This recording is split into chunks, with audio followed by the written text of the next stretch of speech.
They gave Daniel Ruiz 30 minutes before the injection. 30 minutes to make peace with a life he didn't take. He didn't ask for a priest. He didn't ask for his mother. He asked for his dog, the one witness nobody had ever thought to interview, because nobody knew it had been wearing the evidence around its neck for 3 years. The clock on the wall of the holding cell had a second hand that stuttered instead of sweeping.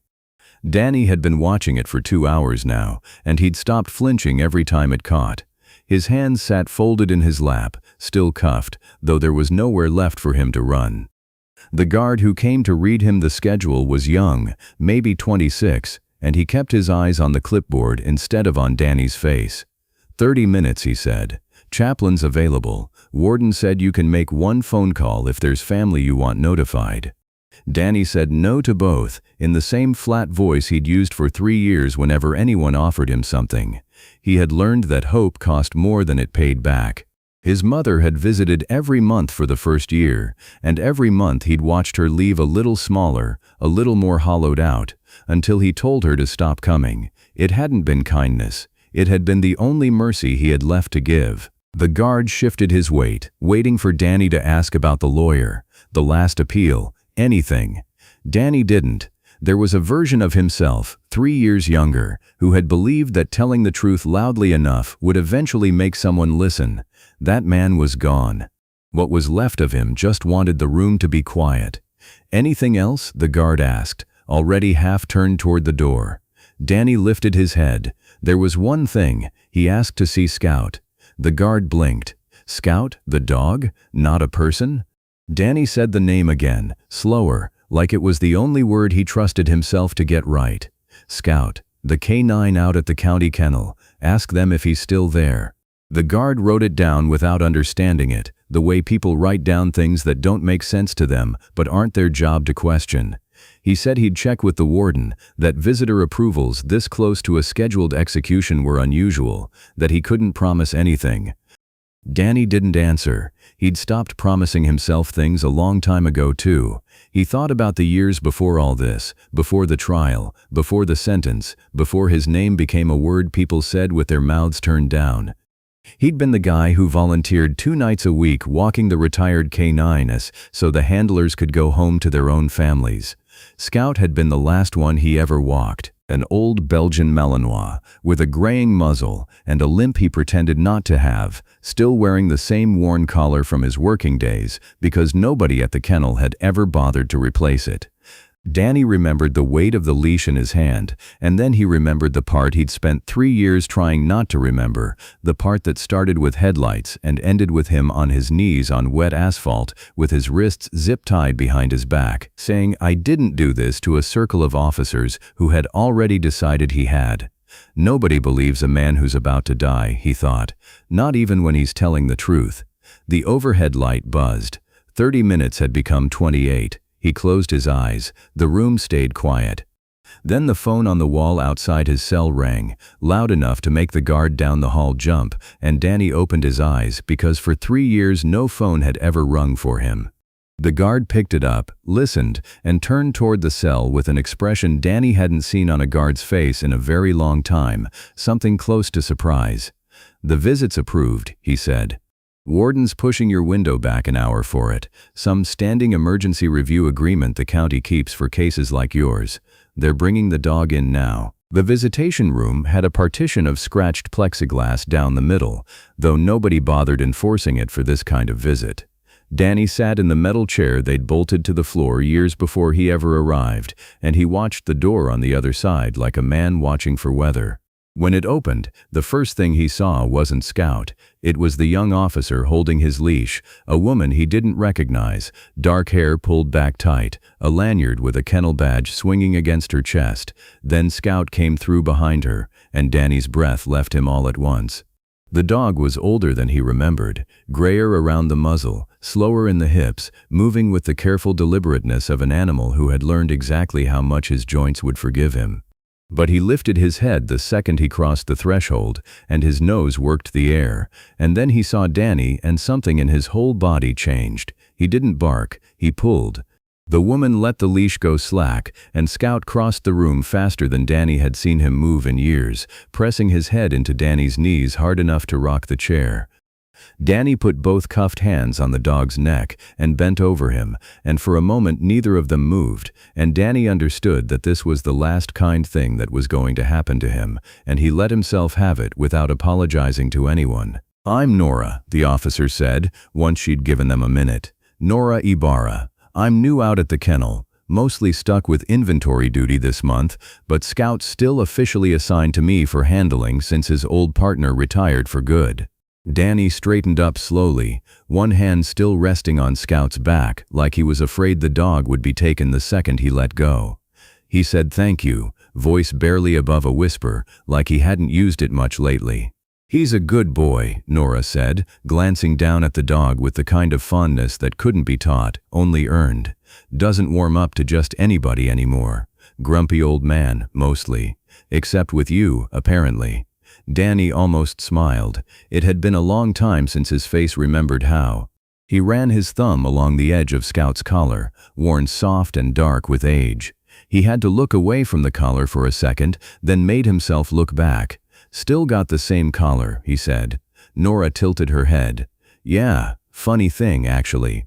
When a K9 gets pulled off active duty, protocol says we're supposed to swap it out for a civilian one, log the old gear into storage. Scout's has been sitting in a drawer marked for disposal since the day he retired. Nobody's ever gotten around to it. Guess he's just been wearing history this whole time." Danny looked down at the collar again, at the way it sat loose around Scout's neck now that he'd lost weight in his old age, and he said, half to himself, half to the dog, "Older than me, even." Nora laughed softly, then caught herself, glancing at the clock on the wall like she'd remembered where they were. She asked him, carefully, how he'd known Scout before, whether they'd worked together, whether he'd been law enforcement himself once. Danny told her the truth, the small, unimportant piece of it that had nothing to do with the trial. Volunteer dog walker, 2 nights a week, for almost a year, back before everything. "He used to fall asleep in my truck on the drive back," he said. "Every single time. I'd have to carry him in. Neighbors probably thought I was smuggling a body the way I hauled him up the stairs, all 4 legs hanging off my arms like a sack of feed." Nora watched him say it, and something in her expression shifted, not suspicion, not pity, just the quiet attentiveness of someone noticing a detail that didn't fit the shape of the story she'd assumed walking in. She'd read the file summary before coming out here, the way procedure required, and nothing in it had mentioned a man who used to carry a sleeping police dog up his own stairs out of nothing but kindness.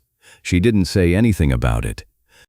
She just kept scratching behind Scout's ear while he leaned his whole weight against Danny's leg like he intended to stay there forever. "I'm actually knee-deep in the old kennel inventory this week," she said, mostly to fill the quiet. "Going through the retired gear storage, matching tags to records. Half of it hasn't been touched since before I started. Boring as hell, honestly. Scout's stuff is probably first on the list since he's been out longest." Danny didn't answer right away. He was looking at the collar again, at the place where the leather had worn thin, near the buckle, at a small dark discoloration in the stitching he didn't remember being there before, though it had been 3 years, and he supposed leather aged the way everything else did, quietly, without asking permission. "It's funny," he finally said, "the things that outlast a person. I've changed more in 3 years than that collar has in 10. Her phone buzzed against her hip. She glanced at it, frowning slightly at whatever the message said, then silenced it and put it away without reading it fully. "Sorry," she said. "They're pushing the storage audit up, supposed to be next week, now it's apparently tomorrow. Someone upstairs wants it done fast." Danny kept his hand on Scout's neck and said nothing. Somewhere down the hall, a clock he couldn't see kept counting down the minutes he had left with the only visitor he'd asked for. The kennel storage room smelled like old leather and machine oil, a smell that hadn't changed in the 15 years the building had been standing. Nora pulled the light cord above aisle 4 and started at the far end, working her way down the shelves with a scanner gun and a clipboard, matching barcodes to a spreadsheet nobody had updated properly since a change in record software 2 years back. Most of the bins were exactly what they claimed to be: old leads, chewed bite sleeves, a box of decommissioned radio harnesses nobody had thought to throw away. She was 3/4 of the way through the shelf when she found Scout's bin, tucked between two others, the tag half peeled and curling at the corner. "Retired, K9 Scout, pending disposal," it read, in handwriting faded almost to nothing. Inside was a spare lead, a chew toy gone stiff with age, and a folded evaluation form from the day of his retirement physical, the paper gone soft and yellow at the edges, no collar. She hadn't expected one. She already knew Scout's original collar had never actually made it into storage the way protocol required, that he'd simply kept wearing it year after year because nobody had ever bothered to catch the mistake. She was about to move on when her scanner caught something else on the tag, a second barcode printed faint beneath the first, the kind of duplicate entry that happened when a record got refiled years after the fact. Nora frowned at her scanner. The barcode on the tag didn't match the barcode in the system. She scanned it twice, then pulled the spreadsheet up on her phone and cross-referenced the case number by hand, the way she'd been trained to do when the automated system choked. And that was when she saw it, an evidence hold flag, buried in a field nobody bothered reading anymore, attached to a case number she didn't recognize. Not a training log, not a kennel record, a case number tied directly to the collar tag itself, the collar that was, at that exact moment, sitting around the neck of the dog currently curled up beside a condemned man 40 minutes away. She was still staring at it, trying to work out how a training bin had ended up tagged with an actual case number, when she heard the door at the end of the row open. "Captain Bragg," she said, straightening automatically the way you did around anyone who'd once outranked you, even if he'd been retired from the department for 2 years now. "What are you doing back here?" Silas Bragg was a big man gone soft in the middle, the kind of soft that still moved fast when it needed to. He smiled at her, easy, the smile of a man used to rooms rearranging themselves around him. "Heard you were doing the old K9 inventory," he said. "Thought I'd stop by, see if anyone still remembers how to file this stuff right. Half of it should have been purged years ago." He was already crossing toward her, toward the bin still open on the shelf, and her stomach tightened before her mind caught up to why. "That's Scout's old gear," she said, more to fill the silence than to explain anything. "Barcode's not matching the system. I think there's a hold flag on it I need to look into." Bragg's hand was already on the edge of the bin. "Let me take that off your hands," he said, voice still light, still easy. "Old evidence bags, probably, nothing that concerns kennel inventory. I'll walk it up to records myself, save you the trouble." Nora didn't move. It was instinct, the same instinct that made her double-check a barcode instead of trusting the scanner the first time. "I can just log it and send it up through the normal channel," she said. "Won't take 5 minutes." Bragg's smile didn't change, but something behind his eyes did. It was there and gone so fast she almost doubted she'd seen it, a flicker of something that didn't belong on the face of a man discussing paperwork. Something closer to the look of a man watching a door he thought he'd locked swing slowly open. "I insist," he said, and this time his hand closed around the strap of the bin, and he pulled. Nora's hand tightened on it without her deciding to. For one long, absurd second, they were both holding the same worn nylon strap in a storage aisle that smelled like machine oil, neither of them saying anything, both of them very aware that they were no longer talking about paperwork. "Captain," she said carefully, "this is technically still under my custody until it's logged out. If there's a hold flag, I actually can't release it to anyone without, Nora," he said, and his voice had dropped a register, lost its ease entirely. "It's old evidence, nobody's going to miss it. Just give me the bin." She let go before she meant to, some old reflex about not arguing with captains winning out over the newer, sharper instinct telling her this was wrong. Bragg took the bin, and for a second he looked almost relieved, and then he tipped it, sorting through the lead and the chew toy and the folded evaluation form with fingers that had gone noticeably unsteady, and something in his face went very still. He set it back down on the shelf, hard enough that the toy inside bounced. "It's not here," he muttered, so quietly she almost didn't catch it. He turned the bin over, scattering the contents across the shelf, patting down the lining like a man checking a coat pocket for keys he already suspected weren't there. "Captain?" Nora said. He didn't answer her. He straightened up, breathing hard. His jaw slackened, not the face of a retired captain doing a favor, but something closer to fear, raw and unpolished. Then it was gone, folded back behind his usual ease, and he told her, too casually, that he'd been wrong, that it must have already been purged, that she shouldn't worry about the flag, he'd sort it out upstairs. He left without looking back at her. Nora stood alone in the aisle for a long moment, the empty bin still open on the shelf in front of her, before the shape of it finally settled into place. Bragg hadn't been looking for anything sitting in this storage room. He'd been looking for the actual collar, the one that had never made it into this bin at all, the one Scout had simply kept wearing every day since his retirement, because nobody had ever caught the paperwork error, the one currently resting around the neck of a dog sitting in a visitation room across the county, close enough to touch, that a man on the far edge of the death penalty had run his thumb over not 30 minutes ago. She pulled the case number back up on her screen and stared at it until the letters stopped blurring together. 3 years old. Field the same month, she realized with a slow, cold certainty, as a case she vaguely remembered from her first week on patrol, a hit and run out past the county line that had ended, as far as she'd ever heard, with a conviction and a man sent away. Her hands were shaking by the time she got the barcode logged into her own private notes instead of the shared system, a decision she made without fully deciding to make it, some quiet animal instinct telling her that whatever this caller had witnessed 3 years ago, it was still worth more than her career if the wrong person got to it first. Nora sat in her car in the station parking lot for a long time before she turned the key. The collar was on the passenger seat, wrapped in an evidence bag she'd pulled from her own kit, without thinking twice about whether she had the authority to do that.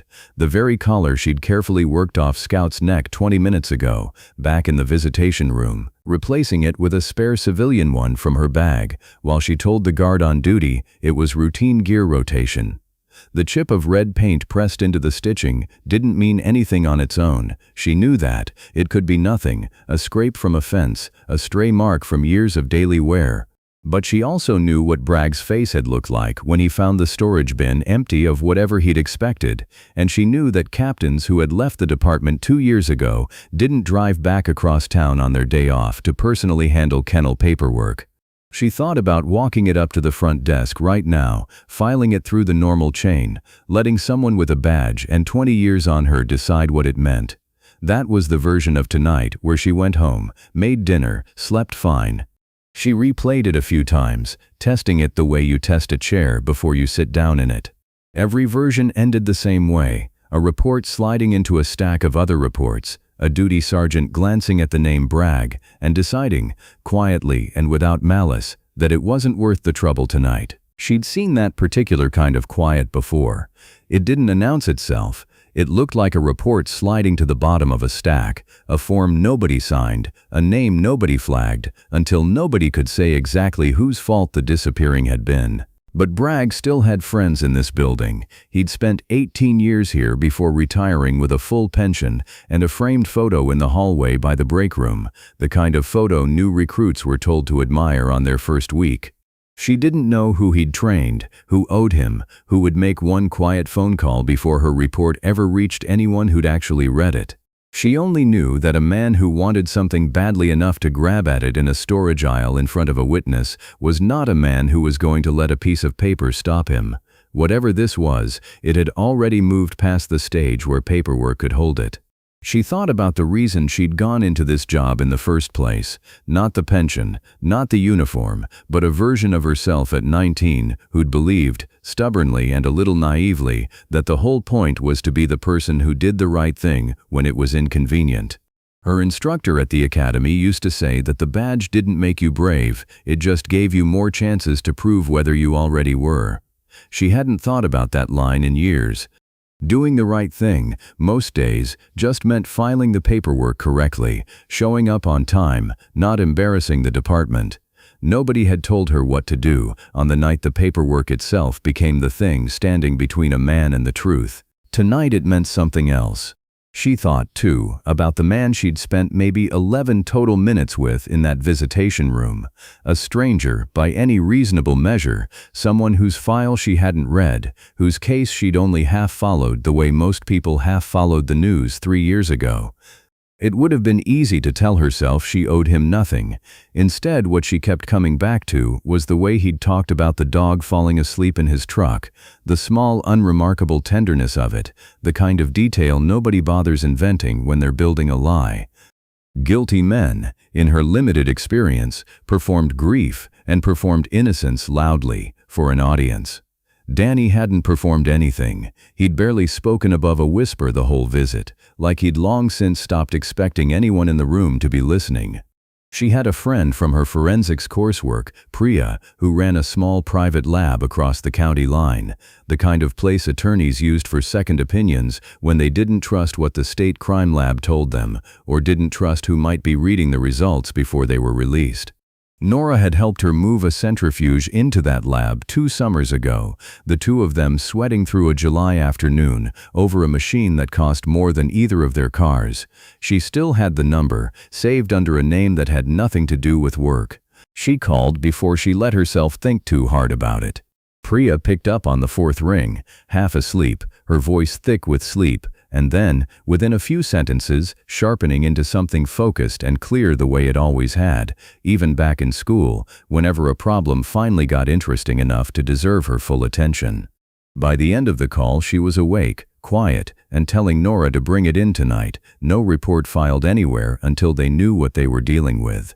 She mentioned, almost in passing, that the lab still kept a standing emergency review line with the county for exactly the kind of last-minute case nobody ever thought they'd actually need it for.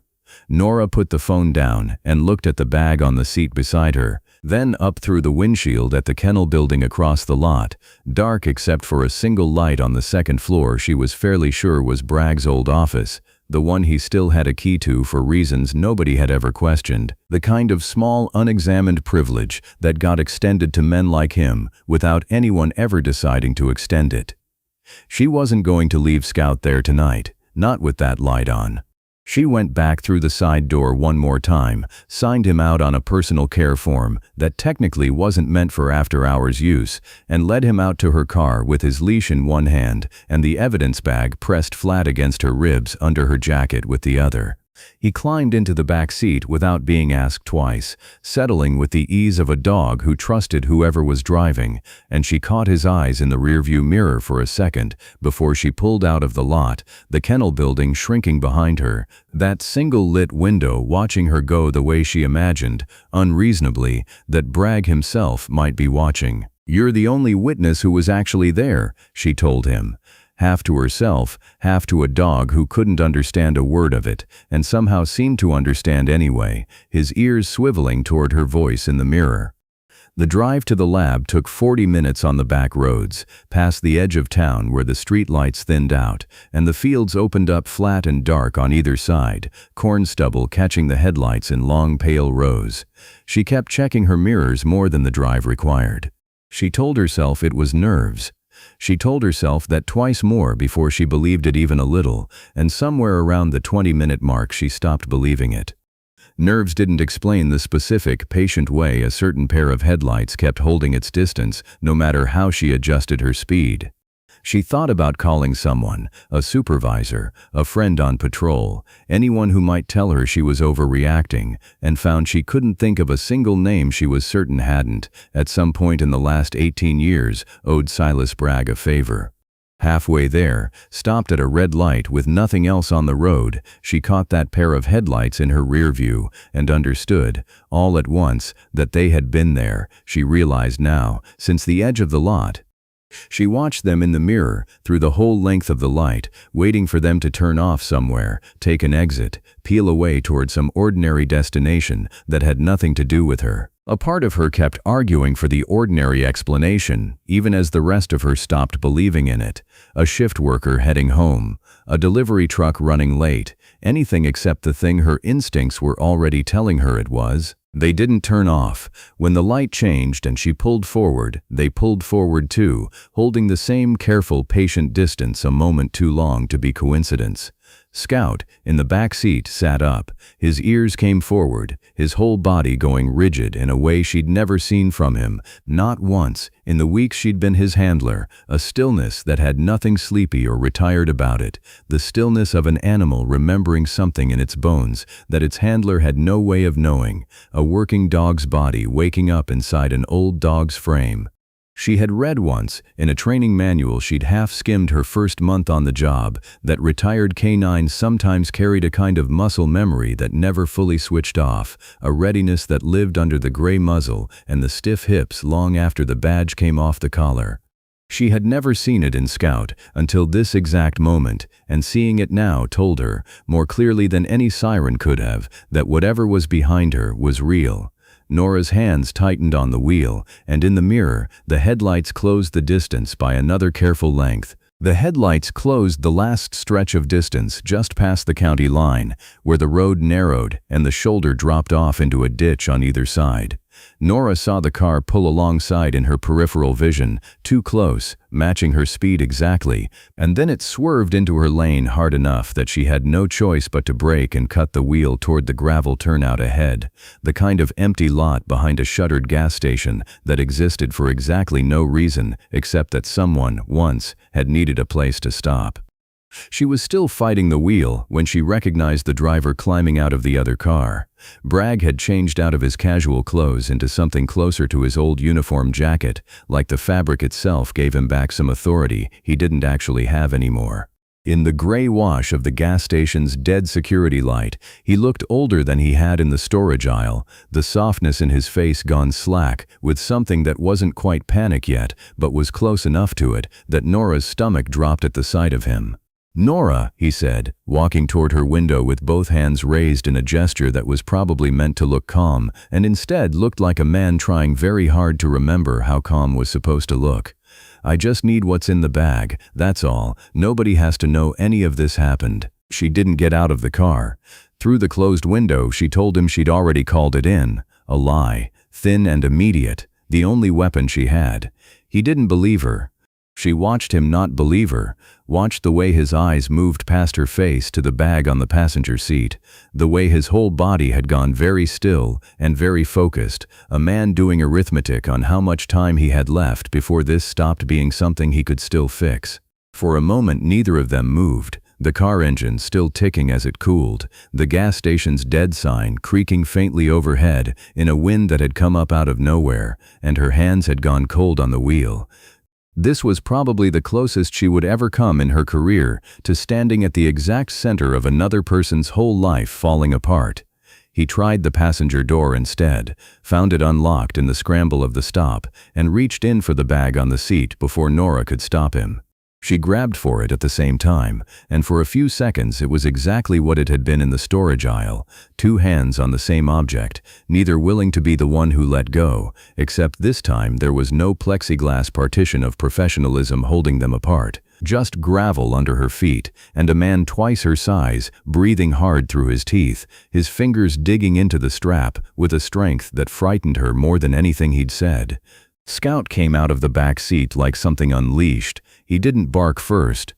He simply moved, faster than his age should have allowed, and put his whole body between Nora and Bragg, teeth bared, a low sound coming out of him that Nora had never heard from him before and instantly understood in every part of her body. Bragg stumbled back a step, startled, and in the half-second of surprise Nora managed to wrench the bag free and press it flat against her chest, backing herself against the open car door, Scout planted between them like a wall built out of 11 years of training that no amount of retirement had ever managed to erase. Bragg's fear turned, the way fear sometimes does, into something uglier. He shoved forward again, not at Nora this time, but past her, trying to get his hands on the dog standing between him and the thing he needed. Scout didn't retreat, he held his ground exactly where he'd planted himself, and when Bragg's arm swung out to push him aside, Scout twisted to take the blow on his shoulder instead of his skull, and the impact sent him crashing sideways into the open car door, hard enough that Nora heard the yelp before she saw him go down, his back leg folding wrong beneath him on the gravel. She screamed his name. Bragg froze for half a second, staring down at the dog now struggling to get back to his feet, one leg folding wrong beneath him, and his face went slack, the look of a man finally seeing how far he'd fallen since the night he first told himself it had only been an accident. Nora would think about that pause for a long time afterward, the way a man capable of ruining another man's whole life from a safe distance still flinched, in the moment, at the sight of a dog he'd hurt with his own hands. Headlights swept across the lot from the road. Another car, slowing, drawn by something, maybe nothing more than curiosity at two vehicles stopped at odd angles behind a dark gas station at this hour. Bragg looked at the approaching lights, looked at Nora crouched now over the dog with the evidence bag still crushed against her, and made the calculation Nora watched him make in real time, the exact same calculation, she understood suddenly, that he must have made 3 years ago on a different dark road, weighing what he stood to lose against what he was willing to become. He got back in his car and drove off into the dark without another word, tires spitting gravel across the lot as he went, taillights shrinking fast down the empty highway until they disappeared around a bend and left nothing behind but the low hum of the gas station's dead sign and the sound of Nora's own breathing. Nora didn't wait to see if the passing car had noticed anything. She got her arms under Scout, who was heavier than she expected and trembling in a way that had nothing to do with fear, and half carried, half walked him back to her car. He whimpered once when she settled him across the back seat, favoring the leg that had taken the worst of the impact, but his eyes stayed fixed on her the whole time, steady, like he was the one reassuring her instead of the other way around, the way he must have looked at every partner he'd ever had in 11 years of work, patient and unbothered by pain, in the specific way that only animals who have spent their whole lives being brave for someone else's sake ever really are. She drove the rest of the way to the lab, faster than she should have, one hand on the wheel, the other reaching back every few seconds to rest on Scout's flank, just to feel him breathing, counting his breaths the way some people count sheep, because it was the only thing that kept her hands from shaking badly enough to lose control of the car. She kept talking to him the whole drive, low and steady, telling him he'd done well, that it was almost over, that she was sorry, that none of this should ever have landed on the shoulders of a dog who'd already given the department 11 good years and asked for nothing back but a warm place to sleep.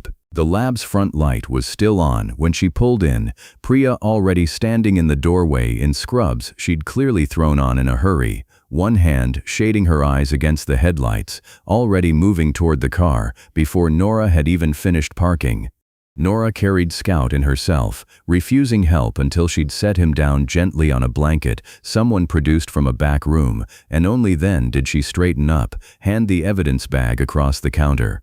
She let her hands shake, just for a second. The door swung shut behind them with a sound louder than it should have been in the quiet of the night, and inside, under fluorescent light, a technician who had been asleep 20 minutes ago was already pulling on gloves, already reaching for the bag with the careful, practiced hands of someone who understood, without needing to be told, exactly how much was riding on what she was about to do. Danny was allowed one final phone call, and he almost didn't take it. The guard told him it was a courtesy, not a right, something the warden had approved after the earlier visit, given the circumstances, though nobody explained to Danny exactly what circumstances they meant.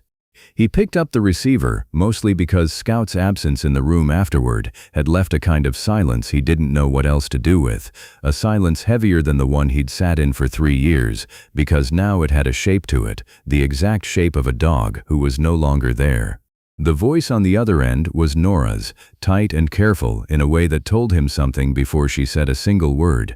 She explained it as gently as she could, which wasn't very gently at all, because there was no gentle way to say that the sample had gone in for comparison against the vehicle registry and had come back compromised, the chain of custody broken somewhere between intake and testing, the paint fragment cross-contaminated, most likely in the scramble outside the gas station, when the bag had been wrenched back and forth between her hands and Bragg's on the gravel.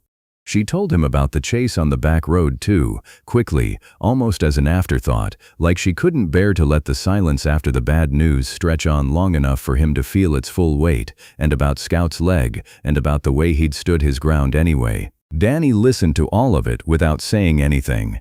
5 minutes left, the guard behind him said quietly, more warning than instruction. He thought about telling Nora it was fine, that she shouldn't feel responsible, that she'd done more for a stranger tonight than anyone else had done for him in 3 years. He found he didn't have it in him to say the words out loud. Instead, he just breathed into the receiver for a long moment, and somewhere behind him, he heard the low mechanical sound of a door in the corridor beginning its slow unlock cycle, the same sound he'd heard in his sleep for months, rehearsed so many times in his own head that hearing it now barely registered as real. "I believed it for a second," he finally said. "That's the part that's going to stay with me, not the fear. I've had 3 years to get used to being afraid. It's that for about 20 minutes tonight I let myself believe someone was actually going to fix it. I haven't let myself believe anything in a long time. You don't know what that costs a person, letting themselves hope again after they've trained themselves out of it. It's like relearning how to walk on a leg that's been broken so many times you stop trusting it to hold your weight." Nora tried to say something, that it wasn't over, that they weren't done, but her voice cracked on the second sentence, and Danny heard, underneath the crack, the exhausted sound of someone who no longer entirely believed her own words either. He recognized that sound. He'd made it himself, more than once in the early months of his sentence, back when he still had a lawyer who believed him, and a mother who visited every week, and enough of himself left to cry about any of it. He told her about Scout instead, because it was easier than talking about himself. Told her to make sure someone kept giving him the joint supplement the kennel vet had prescribed years ago, that he liked his water bowl filled all the way to the rim even though it made a mess, that he used to fall asleep in the truck every single time no matter how short the drive, snoring louder than any dog his size had any right to. He never left anyone behind, Danny said. That's just who he is. Whatever happens after this, make sure somebody remembers that about him. Somebody besides me. Tell whoever ends up with him that he likes the radio on low when he sleeps. I don't know why, he just does. The guard's hand came down gently on his shoulder. "Time," he said, and it wasn't unkind, just final, the way most things about this building were final, the way even the kindest people in it had learned to deliver bad news without flinching, because flinching didn't change what came next and only made the waiting worse for everyone in the room. Danny hung up the phone without saying goodbye, because he'd already run out of the version of himself that knew how to do that gracefully. He let the guard lead him back down the corridor, past the same fluorescent lights he'd memorized the pattern of months ago, and he found, walking, that his legs still worked the way legs were supposed to work, which struck him as strange, given how little of him felt like it belonged to him anymore. 300 miles away, in feeling, though barely 40 in actual distance, Nora stood in the hallway of the lab, with the receiver still warm in her hand, staring through the open door at Scout, lying on the blanket, his bandaged leg propped at an awkward angle, his eyes half closed, but tracking her every movement across the room, ears flicking toward every sound in the hallway, the same patient alertness he'd shown watching Bragg in the parking lot. She thought about the version of tonight where she'd just filed the paperwork properly, gone home, let someone else decide what a paint chip in an old collar meant. That version of tonight had a man alive in it too. It just also had him guilty for the rest of however long he had left, in whatever way the world kept people guilty who couldn't prove otherwise, guilty in the file, guilty every time somebody typed his name into a database for the rest of his life. She thought about the 20 minutes he'd mentioned, the ones he'd let himself believe in, and felt something in her chest twist at the idea that she might have been the one who handed him those 20 minutes only to take them back again. She sank down onto the bench outside the lab door, put her face in her hands, and let herself, for exactly as long as she could afford to, believe that she had failed. Behind her, in the lab, a chair scraped back hard enough to be heard through the door. The technician who'd been cleaning up the ruined sample, sweeping debris off the counter into a disposal bag she wasn't in any hurry about, had gone still with one hand still hovering over an unlabeled vial tucked into the corner of the collection tray, a vial nobody had logged, nobody had opened, sitting exactly where it had been set down hours ago and forgotten in the scramble. "Wait," she said, loud enough to carry through the door. "Hold on, there's another sample in here." Nora was through the door before the technician finished the sentence. Priya held the small, unlabeled vial up to the light, turning it slowly between gloved fingers, and Nora watched her face for some sign of what it meant before she dared to ask. When Priya spoke, it came out half apology, half disbelief at her own habits. "I always split a fragment sample before it goes anywhere near a comparison run," she said. "Standard practice, drilled into me back in school. Never trust a single chain of custody with the only copy of anything. I split this one when it came in, logged the primary for the registry comparison, and set the reserve aside without even thinking about it. Then everything happened so fast tonight, the primary compromised, the scramble, I forgot I'd even done it. It was just sitting there in the tray this whole time, like it was waiting for someone to notice." Nora stared at the vial like it might disappear if she looked away. "It's still good," she said, not quite a question. Priya was already moving, already pulling a fresh set of gloves, already talking through the steps out loud, the way people do when their hands need their mouth to keep up. "It's untouched," she said. "Nobody but me knew it existed, which means nobody had the chance to touch it, swap it, contaminate it. If the paint matches anything in the registry, this is clean enough to hold up in front of anyone who wants to argue about it later." She glanced at the clock on the wall, calculating something, and Nora watched the number land behind her eyes before she said it out loud. A full comparison run against the state vehicle paint registry normally took longer than they had. There wasn't going to be time to do this the proper way, file the right forms, wait for the right desk to pick it up on the right morning, wait for a judge's clerk to open an email at 9. "There's a direct line," Priya said slowly, like she was working out whether to say it at all. "The lab's on a registered emergency use list, county liaison to the governor's office, for exactly this kind of situation. Wrongful execution stays where the courts have already run out the clock. I've never actually used it. Didn't think I'd ever need to. Thought it was one of those numbers you keep taped inside a drawer and never touch, like a fire extinguisher." Nora didn't hesitate. "Use it." Priya lifted the receiver of the lab's landline, an old beige phone that looked like it belonged to a different decade, and read out a number she had memorized years ago during a training seminar she'd nearly skipped.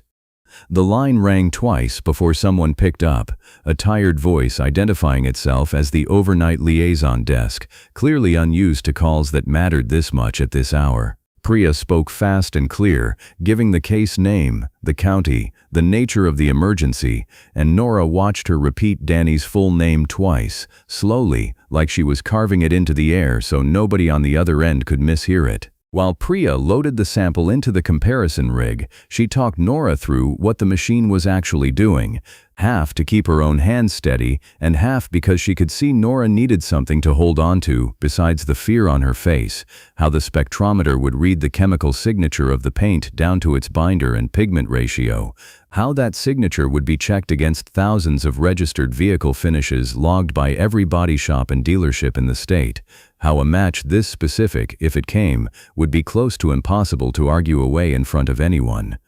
Nora asked, quietly, whether it was normal for a lab this small to even have access to a registry that size. Priya told her it wasn't, not really, that most of the coverage came from a data-sharing agreement she'd fought 2 years to get signed, back when she was still trying to prove a private lab could be trusted with the kind of work state labs usually guarded jealously. She'd built the whole system, she admitted, half expecting to never actually need the emergency line buried at the bottom of the agreement. Tonight was the first time in 2 years anyone had asked her to use it for real. The machine took the reserve sample and began its comparison, a progress bar crawling across a monitor in a shade of blue that felt, to Nora, obscenely calm given everything it was carrying. Priya was already back on the phone, reciting a case number and a name to someone on the other end of an emergency line that clearly did not receive many calls at this hour, her voice steady in a way Nora envied, cutting through what sounded like several layers of confused night shift bureaucracy with a patience Nora didn't think she herself could have managed right now. Nora stood in front of the monitor and didn't move. Scout, propped up on his blanket a few feet away, lifted his head to watch her the way he'd been watching her all night, patient in the specific way dogs are patient with people who don't yet understand that the waiting is almost over. Every few seconds his tail thumped once against the blanket, slow and steady, like a second clock in the room counting down to something only he could sense. She crossed the room and knelt beside him for a moment, resting her forehead against the top of his head, and he leaned into her the way he had leaned into Danny hours earlier, patient and unbothered, as if he alone in that room already knew how this was going to end. She thought about Danny in a room 3 years and 40 miles away from here, having already made his peace with a version of tonight that ended with him wrong. She thought about the 20 minutes he'd told her about, the 20 minutes he'd let himself believe. She wanted to give him back those 20 minutes and multiply them into the rest of a life, into decades, into every ordinary, unremarkable morning a person takes for granted until it's been taken away from them. She thought about her own mother, safe and asleep 40 minutes from here, and how strange it was that an entire life could turn on a chip of paint the size of a fingernail, on one technician's stubborn habit of never trusting a single copy of anything. The progress bar crawled past the halfway mark. Priya was still on the phone, now spelling out a badge number, now repeating a time. The numbers on the wall clock had become the only thing in the room that mattered to anyone in it. 3 separate clocks, in 3 separate places, all counting down toward the exact same second, though only 2 of the 3 people watching them yet understood that. Somewhere behind Priya's voice, faintly, Nora could hear another line being transferred, a second call being placed, a desk clerk paging a supervisor, who then paged someone else, the emergency system waking itself up, call by call, because one lab technician had refused, on principle, to trust a single sample. Priya finally set the phone down, one hand pressed flat against the counter, as if she needed it to stay upright. "They're patching us through to the warden's office directly," she said. "They said if the match comes back clean, they can issue the stay themselves. No judge needed, not for this kind of window. It buys him a full court review, not a pardon, but it's the only clock that matters right now. But the request has to already be sitting on his desk in the next few minutes, or it doesn't get read in time." Nora's eyes didn't leave the screen. "Then we make sure it does," she said. She found herself praying, without quite meaning to no God in particular, just a low silent repetition in her head, that the machine would hurry, that the number Priya had dialed would stay connected, that somewhere 40 miles away, a warden with a stack of forms in front of him would happen to look up at the exact right second.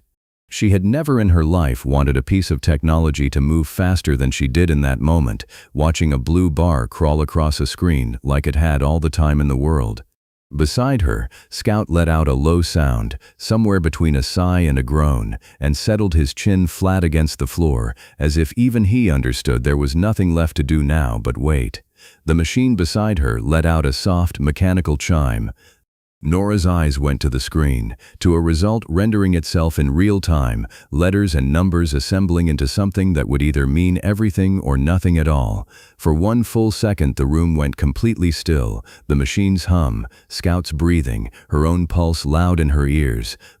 Then the door of the lab burst open behind her, and Priya, phone still pressed to her ear, was already shouting something across the room that Nora couldn't yet make sense of. "Match," Priya was shouting, one hand over the phone's mouthpiece, the other pointing at the screen like Nora might not believe it otherwise. 98%, the paint composition, the vehicle registry, all of it. It's his car, it's Bragg's car. Nora didn't have time to feel the weight of it land before Priya was talking into the phone again, faster now, giving the case number a second time, giving Danny's name, giving a time she read off the wall clock, in a voice that had gone completely steady, in the way voices only do when there's no more room left for fear to matter. 40 miles away, in a room with white walls and a single steel door, Danny had already stopped counting minutes. He'd been walked from the holding cell 20 minutes ago, his cuffs exchanged for restraints on the gurney, a technician he didn't look at moving quietly at the edge of his vision, preparing lines he'd made himself stop watching. He'd said the 2 sentences he'd decided, weeks ago, he wanted to say if this moment ever actually arrived, and both of them had been about Scout. He was staring at the ceiling, at a water stain shaped vaguely like a state he'd never visited, when the phone on the wall of the adjoining room began to ring. He heard it through the door, heard the warden's voice pick up, heard it drop after a few words into something clipped and urgent, heard footsteps crossing the room faster than footsteps in this building ever moved. He didn't let himself hope. He'd promised himself, lying here, that he wouldn't do that to himself twice in one night, that whatever happened next, he would meet it without flinching, the way he'd taught himself to meet everything for 3 years. The door opened. The warden crossed the room, holding a single sheet of paper, like it weighed more than it should have, and said the word "stay" before he'd even reached the gurney, said it twice more to the technician already backing away from the lines, said it a 4th time into the phone still pressed against his shoulder like he needed to hear himself say it out loud to believe it. His hands, Danny noticed distantly, were shaking almost as badly as his own. The restraints came off first. Danny lay there for a moment, not moving, not because he was told to, but because his body hadn't yet caught up with what his ears had just heard. And then the warden was talking, fast, about a governor's emergency stay, about a paint match, about a sample that hadn't existed 20 minutes ago, and now apparently existed, and had changed everything. And Danny sat up on the gurney, with hands that had forgotten, for 3 years, what it felt like to move on their own, fingers spreading and closing like he was testing whether they still worked. He didn't cry, not at first. He put his face in his hands, and a raw, cracked sound tore out of him, low in his chest, the sound of 3 years finally letting go at once. Somebody put a hand on his back, careful, unsure whether the touch would help or startle him, and he found he didn't mind it either way. Around him the room kept moving, someone on the phone confirming the stay's authority code, someone else already talking about transport back to holding, someone asking if he needed a medic even though nothing was wrong with him, except everything that had just changed, all at once, in the space of a single phone call. Danny sat in the middle of it, 40 miles from a lab where a dog was watching a young officer cry with relief, and asked the only question that mattered to him. "Where's Scout?" he said. "Is he okay? I need to see him." Nobody answered right away, because nobody in that room yet had the details, and Danny said it again, louder, his voice breaking open on the second word. "Is he okay?" And for the first time in 3 years, someone in that building actually rushed to go find out, a young corrections officer already reaching for a radio, already promising Danny an answer before the sentence had fully left his mouth, because something about the way he'd asked it made it very clear that this, more than his own freedom, was the thing he needed settled first. It took 11 minutes for the answer to come back over the radio, and Danny counted every one of them out loud without meaning to, the way he'd counted the 30 minutes at the start of the night, except this time the counting didn't feel like waiting for something to end. It felt like waiting for something to finally begin. 6 weeks later, Danny walked out through the front gate into a morning bright enough to make him stop and shield his eyes. Scout was already running before Danny saw him, favoring the leg that had healed clean but not perfect, closing the distance with his whole body wagging. Danny dropped to his knees and let himself be knocked backward, laughing for real this time, both arms wrapped around a dog who had never once stopped believing in him. Nora stood a few feet back, smiling in the way of someone who had earned the right to watch this. "He never leaves anyone behind," Danny said into Scout's fur, the same words he'd said down a phone line once, meaning something entirely different now. He unclipped the worn civilian collar Nora had put on him that night, turning it once in his hands, then set it gently aside and fastened on the new one Nora handed him, soft leather, unmarked, made for nothing but an ordinary life ahead. Scout leaned into both of them at once, and for the first time in 3 years, Danny let himself believe in something without bracing for it to be taken away.